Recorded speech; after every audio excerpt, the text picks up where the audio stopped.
அடி இல்லாடியாண்ணா நீங்கள் வேணா வந்து நான் என்ன பண்ணுறேன் யார் வேமா வந்தா நீங்கள் தான் வேணா திரும்பினீங்க.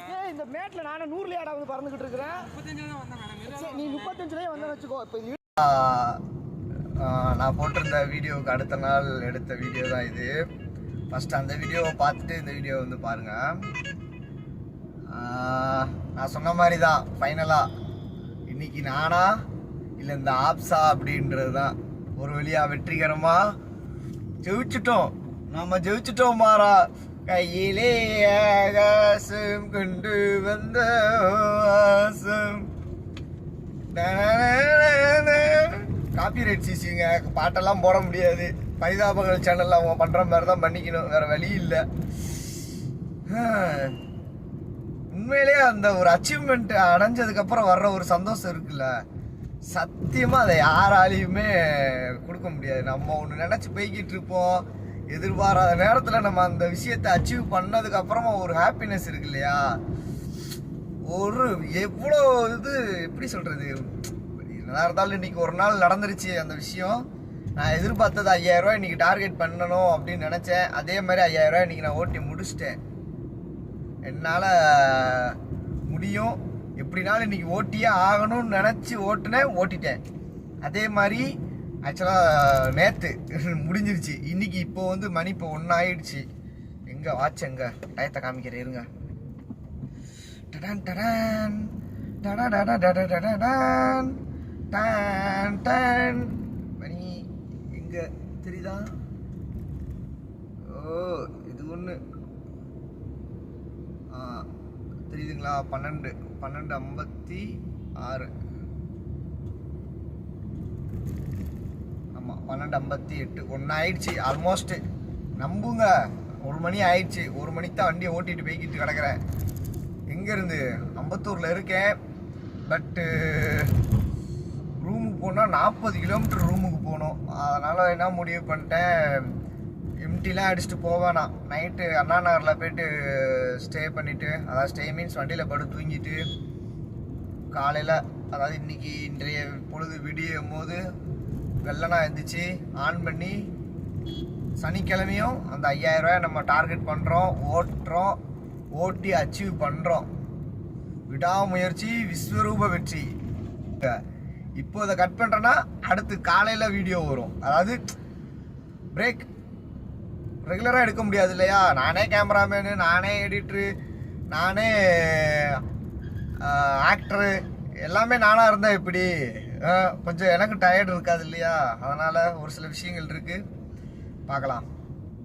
கண்டினியூ பண்ணுறேன்.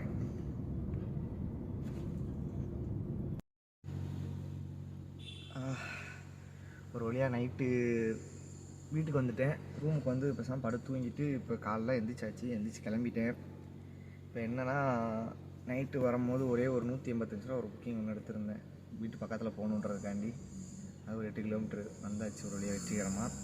இப்போது கிளம்பியாச்சு. நேற்று 5000 ரூபா ஓட்டியிருந்த மாதிரி இன்றைக்கி ஒரு 5000 ரூபாயை நம்ம ஓட்டியே ஆகணும், விட்டுறக்கூடாது. முயற்சி பண்ணுவோம். நேற்று நைட் வரும்போதே சிஎன்ஜியும் போட்டு வந்துட்டேன். சிஎன்ஜி சும்மா ஃபுல்லாக இருக்குது. இனி போய் நான் சாப்பிட்டு ஒரு டீயை குடிச்சிட்டு மனமாக ஆன் பண்ண வேண்டிதான், தரமாக வண்டி ஓட்ட வேண்டிதான். என்ன சொல்கிறீங்க? யார் என்ன நினைச்சாங்களோ தெரியல, இல்லை எனக்கு நேரம் சரியில்லையாங்கிறது தெரியல. நேற்று முன்னாடி பார்த்துருப்பீங்க அந்த வீடியோவில். இன்றைக்கி சனி நேரம் நல்லா இழுத்து ஓட்டிடலாம், நம்மளுடைய டார்கெட் என்னன்றதை அச்சீவ் பண்ணிடலாம் நினச்சேன். ஆனால் கடைசியில் சரியான சொதப்புது. எங்கேருந்து வந்தான்னு தெரில. வந்து விட்டாம்பாரு ஒரு இடி. ஒன்றும் சொல்கிறது அடி. வண்டி டோட்டலாக ஃப்ரண்ட்டு பம்பரு, கிரில் ராடு எல்லாம் காலி. என்ன செய்யன்னு தெரியல. பிடிச்சி அவன்கிட்ட சண்டை போட்டு வேறு வழி இல்லாமல் அவன்கிட்ட காசை வாங்கிட்டு தான் வர வேண்டியதாகி போச்சு. ஏன்னா அதான் பதிலுக்கு ஆளை வேறு கூப்பிட்டு வந்தான். ஆளை கூப்பிட்டு வந்து என்ன இது வந்து நேற்று அடித்த மாதிரி இருக்குது அப்படின்னா எனக்கு ஒன்றும் புரியல. சரி என்ன கரெக்டாக பேசுகிறதா பேசுங்க, இல்லைன்னா பேசாதீங்க. நான் வண்டியை கரெக்டாக ஏற்றிருந்து நிப்பாட்டி இருக்கிறேன். அவன் வந்துட்டு மேலே வந்து போட்டான்னா அதுக்கு நான் என்ன செய்ய முடியும் அப்படின்னு பேசி சண்டை போட்டு கஷ்டப்பட்டு அவன்கிட்ட அந்த அமௌண்ட்டை வாங்குறதுக்குள்ளே எனக்கு போதும் ஆகி போச்சு. அவன் ஜஸ்ட்டு மிஸ்ஸு கொஞ்சம் இருந்தால் ஓடி இருப்பான். பார்த்துருப்பீங்க இப்போ அந்த நான் போட்டிருந்த அந்த இதை எப்படி இடிச்சிருக்கான்னு பார்த்தீங்களா? கேட்டால் இது வந்து சப்போர்ட்டுக்கு வந்த அந்த கட்ட பஞ்சாயத்துக்கு வந்த ஆள் இது ஏதோ நேற்றே அடித்த மாதிரில இருக்குது, முன்னாடி அடித்த மாதிரில இருக்குது, விட்டா போன வருஷம் அடித்தது அப்படின்னு இருப்பான் போல். நான் டென்ஷன் ஆகிடுச்சு. பேச தெரிஞ்சால் பேசுங்க, இல்லைன்னா பேசாதீங்க. வேறு வழி இல்லை. போயிட்டு வண்டியை போயிட்டு அவன்கிட்ட சண்டை போட்டு எடுத்துகிட்டு காசை வாங்கிட்டு நேராக ஒர்க் ஷாப்பில் விட்டுட்டு ரூமுக்கு வந்துட்டேன். சப்பா சரி, ரூமுக்கு வந்த கையை கூட 2 நாள் என்ன பண்ணுறதுன்னு தெரில. 2 நாள் ஆகுன்ட்டாங்க, ஒன்றும் செய்ய முடியல. சரி, இருக்கிற துணி எல்லாத்தையும் துவைச்சி போட்டுருவோம். துவைச்சி போட்டோம்னா நம்ம அடுத்து ஒரு வாரத்துக்கு ரெஸ்ட் இல்லாமல் நல்லா தரமாக ஓட்டிடலாம். இவ்வளோ நாள் ரெஸ்ட் எடுத்ததா இந்த 2 நாள் ரெஸ்ட்டை ஒரு வாரத்துக்கு சமாளிச்சிக்கலாம் அப்படின்னு சொல்லிட்டு வந்துட்டேன். வண்டி ஓட்டுறப்போ கொஞ்சம் கவனமாக ஓட்டுங்க. காருக்காரங்க ஒன்றும் சும்மா தேவையில்லாமலாம் உங்களை யாரையும் வைய போகிறது கிடையாது, சரிங்களா? வையிறாங்கன்னா ஏன் வையிறாங்கன்னு ஒரு நிமிஷம் யோசிங்க. அப்போனா தான் உங்களுக்கு அதுக்கான காரணம் என்னன்றது புரியும். நீங்கள் பாட்டுக்கு வையிறாங்கன்னா இப்போ இடித்து யாருக்கு நஷ்டம்? எனக்கு வண்டி தான் சேதாரம், அவனுக்கு காலில் வேறு லைட்டாக அடி. என்ன செய்ய, ஒன்றும் சொல்கிற மாதிரி இல்லை. நான் அவன்கிட்ட இருக்கிற மெக்கானிக்கு ஃபோன் அடித்து கேட்டேன், தம்பி இது 10,000 ரூபா ஆகுன்னாங்க. சரி, நீ எனக்கு 10,000 ரூபாலாம் ஒன்றும் கொடுக்க வேணாம், இருக்கிற 8,000 மட்டும் கொடு, நான் கிளம்புறேன். இல்லைன்னா வா ஸ்டேஷனுக்கு போவோம். ஸ்டேஷனுக்கு போனால் அவனுக்கும் பஞ்சாயத்து, எனக்கும் பஞ்சாயத்து. நானும் ஒரு வாரம் வண்டியை நிப்பாட்டிட்டு போகணும், அவனும் ஒரு வாரம் வண்டியை நிப்பாட்டிட்டு போகணும். அவனுக்கு வேலை கெடும், எனக்கும் வேலை கெடும். சொல்கிறேன், சரி வா போவோன்னுக்கிட்டு இருக்கான். சின்ன பையன் போல், விவரம் தெரில. வண்டி ஓட்டுறப்போ ஒரு செகண்ட் நின்று பாருங்கள், வண்டி போகுதா இல்லையா, வருதா வரலையா, ரோடு காலியாக இருக்கா. திடீர்னு காலியாக இருக்கிற மாதிரி தான் இருக்கும், ஆனால் திங்கிட்டு இருந்து வரும் கண்டுபிடிக்க முடியாது நம்மளாலேன்னு. அதனால் ஒரு சில விஷயங்களை கவனமாக தான் ஹேண்டில் பண்ணணும். எடுத்த போக்கும் நம்ம பாட்டுக்கு போனோம்னா சிம்பிளாக நான் சொல்கிறேன், வண்டி ஓட்டுறப்போ பார்த்து கவனமாக நிதானமாக ஓட்டுங்க. எந்த ஒரு அவசரமும் இல்லை, எந்த ஒரு கோட்டையும் நம்ம பிடிக்க போகிறதில்ல. நமக்கு எதுவும் அவ்வளோ பெரிய முக்கியமான வேலைகளும் இல்லை.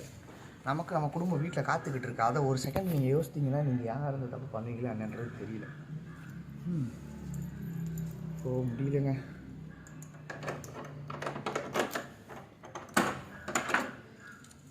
ஒரு நாள் டிரைவராக இருந்து பார்த்தா தான் நாங்கள் என்ன சொல்கிறோம், ஏன் சொல்கிறோம், எதுக்கு சொல்கிறோன்ற விஷயமே உங்களுக்குலாம் புரிய வரும். அது வரைக்கும் நீங்கள் உங்களுக்கு ஒன்றுமே புரியாது. யாரெல்லாம் அவங்க டிரைவருங்கெல்லாம் இப்படி தான் இருப்பாங்க போல், இப்படி தான் நடந்துப்பாங்க போலன்னு சொல்லி நீங்கள் நினைப்பீங்க. ஆனால் எங்களுக்கு நான் தலையெழுத்தா உங்கள்கிட்ட சண்டை போடணும், உங்கள்கிட்ட வையணும், மல்லு கட்டணும் அப்படின்னு. முடிஞ்ச அளவுக்கு யாருக்கும் ஆபத்து வரக்கூடாது அப்படின்னு நினச்சி தான் நாங்கள் வண்டி ஓட்டுறதுன்னு. அது மாதிரி எங்களுக்கு எப்போ என்ன நடக்குன்றது எங்களுக்கே தெரியாது, ஆனால் இருந்தாலும் தைரியமாக வண்டி ஓட்டிக்கிட்டு இருக்கோம். அதனால் ஒரு சில விஷயங்கள்லாம் இருக்குது. முடிஞ்ச அளவுக்கு பார்த்து கவனமாக வண்டி ஓட்டுங்க, சேஃபாக ஓட்டுங்க. யாருக்கு எந்த ஒரு பிரச்சனையும் இல்லாத அளவுக்கு ஓட்டினாலே போதும், சரிங்களா? இப்போ எனக்கு வேலை போச்சு, ஆனால் இப்போ அவன் வேலையை பார்த்துக்கிட்டு இருக்கான். நான் என்ன செய்ய முடியும்? அவ்வளோதான், ஒன்றும் செய்ய முடியாது. கடல் மேலே பாரத்தை போட்டுட்டு வண்டி ரெடி ஆகிற வரைக்கும் வெயிட் பண்ண வேண்டியதான். சேஃபாக ட்ரை பண்ணுங்கள், ரூல்ஸை ஃபாலோ பண்ணுங்கள், மறந்துடாதீங்க. ஓகேவா?